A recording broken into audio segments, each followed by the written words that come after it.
Dobrý deň. Každý, kto pozeral 4-hodinové vypočúvanie sudkyne Pamely Záleskej na zasadnutí súdnej rady, si musel položiť zásadnú otázku, či môže dôverovať ústavným orgánom a štátnym inštitúciám zabezpečujúcim spravodlivosť v tomto štáte. Pretože to, čo sme videli, bolo také nedôstojné pre sudcovský stav, najmä ak uvážime, že sudcovia radi kárajú iných, nie sú zvyknutí na to, že im niekto odporuje a neustále zdôrazňujú svoje postavenie, že si všeličo vyprosia a tak ďalej, no tak náležite tomuto postaveniu by sa mali aj správať a nie hádať sa ako také sliepky na trhu. A ak tu hovoríme o tom, ako by sa mali správať členovia súdnej rady, tak aj v tomto prípade platí to známe ryba smrdí od hlavy. Čiže za to je zodpovedný v prvom rade predseda súdnej rady Ján Mazák. Ja som už v jednom článku upozorňoval na veľmi neštandardné správanie Jána Mazáka, že aj laik by rozpoznal, že je príšerne zaujatý. Čo je však vrcholom, bola skúsenosť väčšiny členov súdnej rady, keď nedostali pozvánku na vypočutie Pamely Záleskej, respektíve Ján Mazák to zdôvodňoval tým, že má doma slabý internet. Rozumiete tomu? Pamätáte sa na toho kotlebovského poslanca Mizíka, ktorý sa trápne vyhováral, že nevie pracovať s počítačom? Tak aj v tomto prípade môžeme povedať, pán Mazák to dal na Mizíka. Ale dosť už bolo žartov, pretože tá situácia je mimoriadne vážna. Viete, toľko kritizovaný Štefan Harabin bol aspoň konzistentný v tej svojej radikálnosti. Ale to, čo predvádza Ján Mazák, to nemá hlavu ani petu. On mení názory zo dňa na deň, z noci na ráno. Nie je tam žiadnej konzistentnosti, nie je tam žiadneho princípu, žiadnej zásadovosti. V jednom prípade sa mu zdá sudca zaujatý a v inom prípade, hoci je veľmi podobný, hovorí, že na tom nič nevidí. Čo je však hlavné, on doslova zavádza, keď stále tvrdí, že nás nič nie je do vzťahu sudkyne a novinárky. Ale preboha, do tejto roviny to neustále posúva on, pani Tódová a pani Záleská. Nikto nehovorí, že sa chce vrtať v súkromí sudkyne a novinárky, nech je to súkromie akékoľvek. Od začiatku kritici tohto vzťahu poukazujú na možný konflikt záujmov, ktorý pán predseda Mazák prehliada. Aj preto kvitujem postoj člena súdnej rady a predsedu Krajského súdu v Bratislave, doktora Šamka, ktorý ako prvý vyhlásil, že nastal čas na zmenu predsedu súdnej rady, pretože nezvláda túto funkciu, či mal na mysli, že predovšetkým nezvláda nezávislosť tohto postavenia. On, ktorý je na rozdiel od iných sudcov, respektíve členov súdnej rady, ktorí to vykonávajú ako čestnú funkciu, štedro platený, dostáva okolo 5000 eur, tak hovorí, že má právo na oddych. To bola jeho odpoveď na žiadosť sudkyň a sudcov, ktorí sa chceli lepšie pripraviť na sudkyňu Záleskú. Dozvedeli sa to tak asi hodinu pred príchodom a žiadali, aby tento bod bol presunutý na koniec zasadnutia niekedy až večer a on povedal, že jednoducho má právo na oddych. Tak chudáčik, viete, ako dôchodca môže oddychovať koľko chce a už je v dôchodcovskom veku, tak ak sa mu zdá, že túto funkciu nezvláda, môže ju pokojne prenechať niekomu kompetentnejšiemu.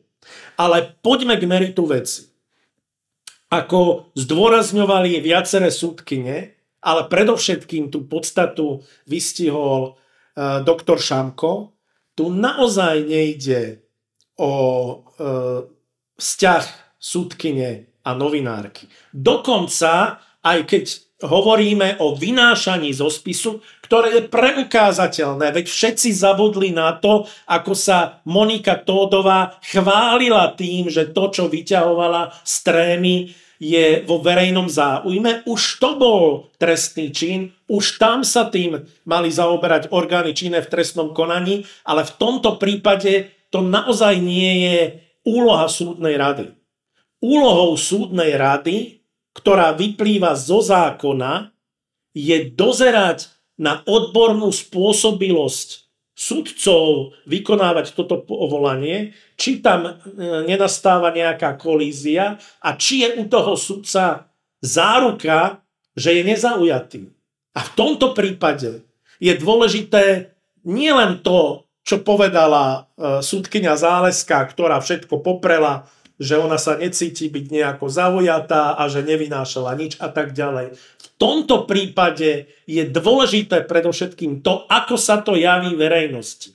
Ako má mať verejnosť záruku, že táto sudkyňa dokáže vykonávať svoje povolanie na odbornej výške a nezaujato, keď zatajila tento vzťah. Ona sa síce tvári, že to mohol vedieť každý, že oni sa nejako neskrývali. Viete, asi to bude tým, že nečítam bulvár, ale ja som naozaj netušil o ich vzťahu a ani ma to nezaujíma. To podstatné je, že novinárka Tódová v istom čase robila vyslovene PR sudkyni Záleskej.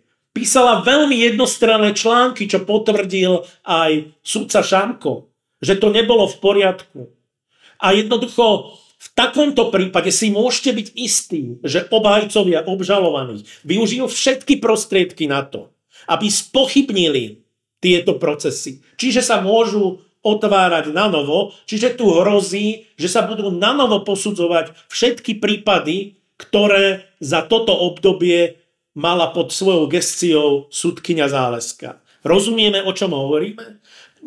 Môžete byť voličmi kohokoľvek, ale ak nechápete tento princíp, ktorý platí pre všetkých, tak máte veľmi zvláštny spôsob nazerania na spravodlivosť. Proste neexist, aby tu bol takýto konflikt záujmov. A čo je obzvlášť úbohé, je keď sudkyňa Záleská vlastne zahnaná do kúta, hodila všetko na Moniku Tódovú, že to je vlastne jej problém, ak mala nejakú kolíziu s etikou novinára, že ona nie je v žiadnom konflikte záujmov. Omyl, pani sudkyňa. To vám tam vysvetlili niektorí členovia súdnej rady, ale samozrejme, že sa to týka aj sudcu. Tu platí veľmi jednoduché pravidlo, keď to zjednoduším. Buď nepíšeš ako novinárka, alebo nesúdiš ako sudkyňa. Toto si mali vyriešiť hneď na začiatku, nehovoriac o tom, že tam boli porušené mnohé pravidlá, čo sa týka etiky. Budem hovoriť o etike novinára, čo som spomínal napokon už v minulom videu. To je úplne nespochybniteľné, že Monika Tódová sa dopustila vážnych prehreškov voči etike novinára. A napokon, uvedomte si, že súdna rada neprijala naozaj nejaký záver. O čom to celé bolo? Kto iný má posúdiť správanie Pamely Záleskej ako súdna rada? Mne z toho vyplýva, že súdna rada asi stratila súdnosť, keď sa nevie k tomu vyjadriť. To isté môžeme povedať aj o tlačovke policajného prezidenta Hamrana. Ten síce vyhlásil, že si neželá zaťahovanie polície do politického boja, ale bol to on, ktorý ju zatiahol do predvolebného boja. Už touto tlačovkou. Viete, je až smiešné, keď sa on ohradzuje voči politizácii týchto súdnych procesov a sám číta zo spisu. Zo spisu, ku ktorému on ako policajný prezident nemá mať čo prístup. No a potom ako dôkaz použije údajnú nahrávku, voči ktorej sa už ohradil aj predseda špeciálneho trestného súdu ešte pred Hamranovou tlačovkou. Teda, že to nie je skutočný prepis, že je to len interpretácia, dokonca môžeme povedať desinterpretácia jedného policajta, že tam jednotlivé fakty jednoducho nesedia. A teraz mi povedzte, ako môžete dôverovať takejto polícii, ktorá má evidentne navrch pred politickou mocou, ktorá jednoducho dáva do pozoru aj premiéra a dokonca aj prezidentku a ktorá vykonáva svoje úlohy so zjavným politickým zadaním. Čiže občan, nezaujatý občan, ktorý sa na toto všetko pozerá, na všetok ten humus, ktorý vyplával na povrch, ktorý vidí, že tu máme zaujatých sudcov, zaujatých novinárov, zaujatých policajtov. Čo si má o tomto všetko myslieť? Môžeme na záver skonštatovať jediné, že právny štát dostáva na frak. To, že sa tu 3,5 roka zatýkalo, obviňovalo, kriminalizovalo, neznamená, že sme sa priblížili k právnemu štátu, naopak vzdialovali sme sa mu, pretože sa tu porušovali zákony, porušuje sa tu ústava, každý si tu robí, čo chce a ústavní činitelia tieto protizákonné postupy ešte obhajujú a kryjú. Takto sa nedostaneme ani k právnemu štátu, takto sa nedopracujeme ani k spravodlivosti. Je dôležité pochopiť, o čo ide v týchto voľbách. Bez ohľadu na to, komu fandíte. Proste my sme sa dostali do slepej uličky, z ktorej sa môžeme vymotať len tým, že sa tu začnú dodržiavať platné predpisy a zákony.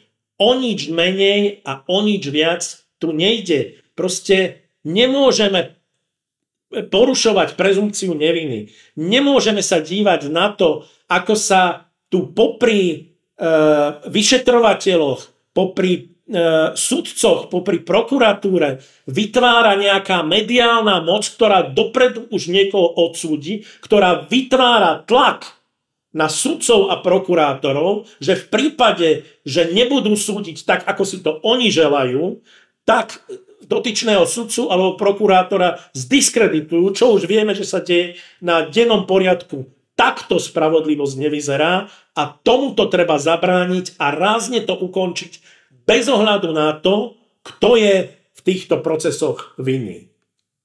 Mier s vami.